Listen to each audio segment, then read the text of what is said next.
Even in the increasingly crowded marketplace of big, expansive games, Starfield stands out. Leveraging the gameplay Bethesda popularized with the Elder Scrolls and Fallout games, Starfield expands the breadth of exploration to a galaxy of solar systems, planets, and ships. It populates those environments with a rich palette of activities and missions that tap into the outer space fantasy. It's a staggering span of content to wrap one's head around. At times, that scope threatens to impair the focus and pacing, and moment-to-moment gameplay is not always a strong suit. But players can expect to uncover hundreds of hours of experimentation in a richly imagined sci-fi playground, and the thrill is worth experiencing. Your crafted character begins life as a space miner who inexplicably connects with an inscrutable buried artifact, granting visions of a grand cosmic mystery. That foundational event puts you in contact with a tightly knit group of explorers working to decipher the secret. The introduction opens the door to your adventures across a vast network of human colony worlds that has sprung up after an exodus from Earth. Character dialogue and storytelling is top-notch, with novel personalities and interactions every step of the way. The mostly independent storylines of different factions, corporations, and companions each tap into different sci-fi tropes, from being hunted by a monstrous xeno-weapon alien to infiltrating a pirate fleet to being a frontier lawman on the fringes of known space.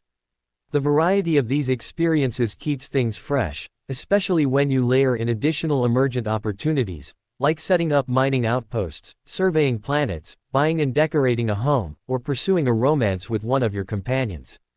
Starfield is a game of endless distractions, where new mission threads and activities are constantly beckoning. I found the most enjoyment when I allowed those threads to pull me to and fro, creating a web of interactions I could flip between as I saw fit. Some activities, like visiting alien temples, hunting down merc ships, or clearing out bases of outlaws, can start to feel repetitive if taken on without a break to do other things. I also grew frustrated at the frequent ping-ponging between mission givers and destinations. Even with fast travel, it felt especially egregious to be flying to an entirely different star system only to fly back to tell someone what I saw there. Nonetheless, several mission moments are standout and memorable, like a research lab shifting between different states of reality or a corporate espionage exchange in the back room of a dance club. In its best moments, I was immersed in Starfield's unfolding tale. The joy of exploration is a core tenet of play, and nailing that sensation is central to Starfield's success. I loved landing on a new planet and seeing unknown megafauna wandering the plains or entering a new city and finding the seediest dive bar. Arrive in a new system and dock with a derelict space station, who knows what's inside. Starfield is a story about both the good and the bad of humanity's desire to reach further and uncover what's just out of grasp, and I love that those themes weave into the flow of how players may approach the game.